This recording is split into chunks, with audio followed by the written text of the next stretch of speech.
السلام علیکم خوفستان کے تمام دیکھنے اور سننے والوں کو۔ امید کرتے ہیں کہ آپ سب لوگ خیریت سے ہوں گے اور خوشحال بھی۔ یہ کہانی ایک سچی کہانی ہے، ایک ایسی داستان جو پورے ایک خاندان کو نگل گئی۔ یہ کہانی ہمیں جہلم سے امات نے بھیجی ہے۔ یہ کہانی ایک نمک کی کان کی ہے جو کہ جہلم میں واقع ہے۔ ایک ایسی کان جو کہ پاکستان میں بہت مشہور بھی ہے۔ اب تو اسے کافی حد تک بہت اچھا بنا بھی دیا گیا ہے، لیکن اس کان کی ایک ایسی سچائی جو ہم آپ کو بتانے جا رہے ہیں، شاید وہ آپ کی روح تک ہلا دے۔ کہا جاتا ہے کہ جہلم کے پہاڑوں کے نیچے ایک کان پرانی، بند اور ایسی تھی کہ یہاں پر بہت سارے لوگ جانے سے گھبراتے تھے۔ اس کان کے بارے میں مقامی لوگ کہتے ہیں کہ وہاں روشنی نہیں ٹھہرتی اور جو بھی وہاں جاتا ہے وہ وہیں کا ہی ہو کر رہ جاتا ہے، کیونکہ یہ پوری کان نمک کی بنی ہوئی ہے۔ جب یہ کان نئی بننا شروع ہوئی تھی اس وقت کا یہ واقعہ ہے جو ہمیں امات شیئر کر رہے ہیں۔ وہ بتاتے ہیں کہ خاندان، ایک فیملی، فرحان، سائمہ، ان کا بیٹا علی اور بیٹی مریم ویکینڈ پر گھومنے گئے۔ راستہ سنسان تھا، پہاڑوں کے بیچ ایک سڑک جس پر سورج کی آخری کرنیں چھپ چکی تھیں۔ فرحان نے ہنستے ہوئے کہا، کتنی پراسرار جگہ ہے، بچوں کو مزہ آئے گا۔ سائمہ نے کھڑکی سے باہر دیکھا، ہوا میں عجیب خاموشی تھی، جیسے فضا خود کسی چیز سے ڈر رہی ہو۔ گیٹ کے پاس ایک بوڑھا چوکیدار بیٹھا تھا، آنکھوں کے نیچے سیاہ حلقے اور چہرہ نمک کی طرح سفید۔ یہ حصہ بند ہے بیٹا، یہاں نہ جاؤ۔ کان چونکہ بہت ہی بڑی ہے تو اس کے الگ الگ حصے بنا دیے گئے تھے۔ اب بھی اگر آپ جہلم کے کان میں جائیں گے تو آپ کو نظر آئے گا کہ وہاں پر الگ الگ گیٹ نمبر درج ہیں۔ فرحان نے کہا، بس تھوڑا دیکھنے جائیں گے، بچوں کو حیرت ہوگی، بچوں کو مزہ آئے گا اور کچھ نیا سیکھنے کو ملے گا، کیونکہ فرحان ایڈونچر کرنے میں بہت ماہر رہا تھا۔ بوڑھے نے آہستہ سے بولا، جہنم کو دیکھنے کا شوق سب کو ہوتا ہے لیکن واپس سب نہیں آتے۔ گیٹ چرچراتا ہوا کھلا اور وہ سب اندر چلے گئے۔ پہلے تو روشنی تھی، پھر مدھم سی اور پھر کچھ نہیں، صرف ٹھنڈی بوسیدہ ہوا جو اندر سے آ رہی تھی، جیسے زمین خود سانس لے رہی ہو۔ علی ہنستا ہوا آگے بڑھ گیا، امی یہاں کتنا مزہ ہے۔ سائمہ بولی، دور نہ جانا بیٹا، امی ایک انکل ہیں، وہ کہہ رہے ہیں وہ میرے دوست ہیں۔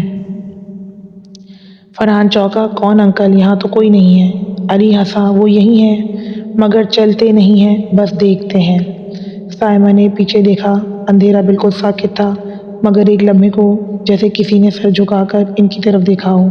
دو دوست، آنکھیں نمک کی طرح چمکتی ہوئی نظر آئی تھیں، دو سفید ایسی آنکھیں جو نمک کی طرح چمک بھی رہی تھیں، اور اسی کے ساتھ دو لڑکے کھڑے تھے جو آپس میں دوستوں کی طرح کھیل رہے تھے۔ فرحان، وہاں کوئی ہے۔ فرحان نے لائٹ گھمائی مگر کچھ بھی نہیں تھا، بس ہوا کا شور جیسے کسی نے ابھی ابھی سانس لی ہو۔ پھر ایک آواز بہت قریب سے آئی، میں گیا نہیں ہوں، تم آ گئے ہو۔ اندر کا درجہ حرارت گر گیا، سانسیں بھاری ہونے لگی۔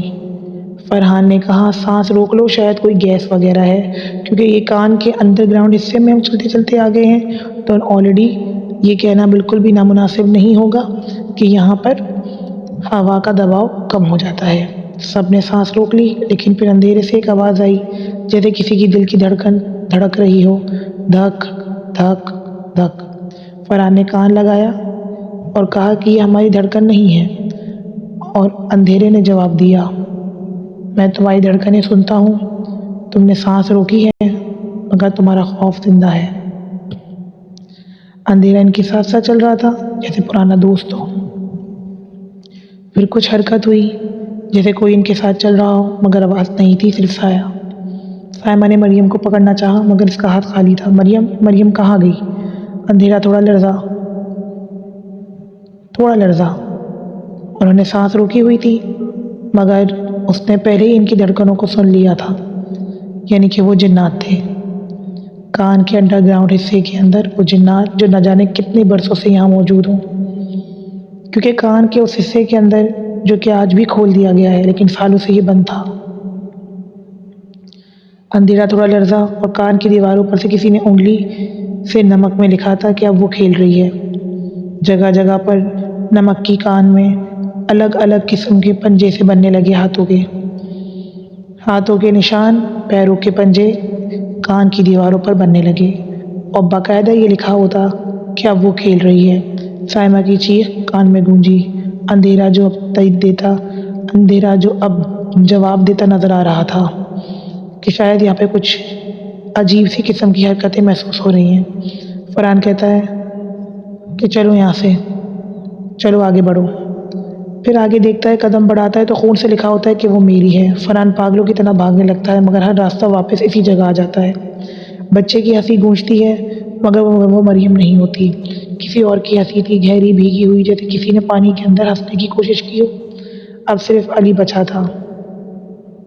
وہ خاموش کھڑا تھا، اس کے پاس ایک سایہ لمبا، بالکل ہی عجیب سا، جو کہ زمین پر نہیں آ رہا تھا بلکہ کان کی دیواروں پر ایسا محسوس ہوتا جیسے کہ کوئی پرچھائی سی کھڑی ہے۔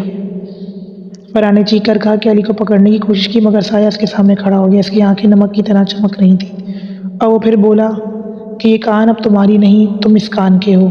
فرحان نے بھاگنے کی کوشش کی مگر دیواریں جیسے سانس لے رہی تھیں، ہر سانس کے ساتھ نمک کی دیواروں سے ایک چیخ نکلتی اور پھر انسان غائب ہو جاتا۔ دیواروں پر ہاتھوں کے نشانات بننے لگتے اور اس کے بعد آہستہ آہستہ فرحان اپنے علی کو بھی گوا دیتا ہے۔ سائمہ نے آخری بار چیخا، خدا کے لیے ہمیں جانے دو، ہمارے بچے واپس کر دو۔ لیکن کان کی دیواروں میں ایک ایسا زلزلہ سا آیا جیسے کہ کوئی سمجھ نہیں پایا کہ یہ کیا ہوا۔ اچانک سے ایک چیخ نکلی اور کان کی دیواروں پہ لکھا ہوا تھا کہ خدا یہاں نہیں آتا۔ اس کے بعد ایک خاموشی ہو گئی۔ 2 دن بعد ریسکیو ٹیم وہاں گئی۔ انہیں صرف ایک فون ملا جو کہ فرحان کا تھا۔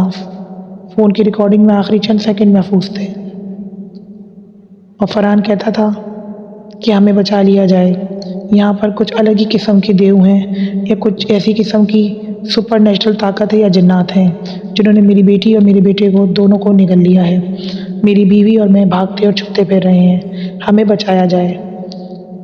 پھر اس کے بعد ریکارڈنگ میں کافی دیر تک خاموشی تھی اور صرف سانس کی آوازیں سنائی دینے لگی۔ ریسکیو ٹیم بتاتی ہے کہ وہ چلتا نہیں بس گھورتا ہے، اس طرح کی آوازیں، سانس روک لو، اب دیر ہو گئی ہے، وہ میری ہے، ہمیں بچا لو، اور نمک میں دیکھو کیا لکھا ہوا ہے۔ یہ نمک کی کان نہیں بلکہ ایک شیطانی گڑھ نظر آتا ہے، ہم کہاں پھنس گئے ہیں، چوکیدار ہمیں بچا لو، چوکیدار ہمیں بچا لو۔ کہتے ہیں کہ آج بھی کوئی نیا ٹورسٹ جب بھی غلطی سے کان نمبر 13 کے قریب جاتا ہے تو نمک کی دیواروں سے بچوں کی ہنسی کی آواز سنتا ہے۔ کچھ کہتے ہیں کہ شاید وہ علی ہے جو ابھی اپنے دوست کے ساتھ کھیل رہا ہے، یا کچھ تو ہے، فرحان اپنی بیٹی کو پکار رہا ہے۔ یاد رکھنا اگر تم بھی کبھی وہاں جاؤ تو کان کے 13 نمبر گیٹ کے پاس مت جانا۔ ایک پرانی داستان ہے جو ہمیں امات نے شیئر کی، جو کہ وہاں کا رہائشی بھی تھا اور فورینسک ٹیم کے ساتھ ہوا کرتا تھا۔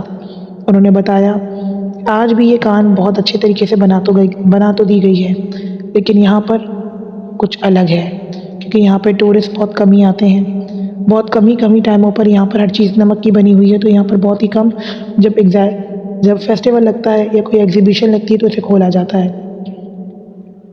لیکن لوگوں کو بتایا نہیں جاتا کہ کان نمبر 13 کی ڈراؤنی حقیقت۔ اگر آپ بھی کبھی جائیں تو اپنی فیملی کو 13 نمبر دروازے سے دور رکھیے گا۔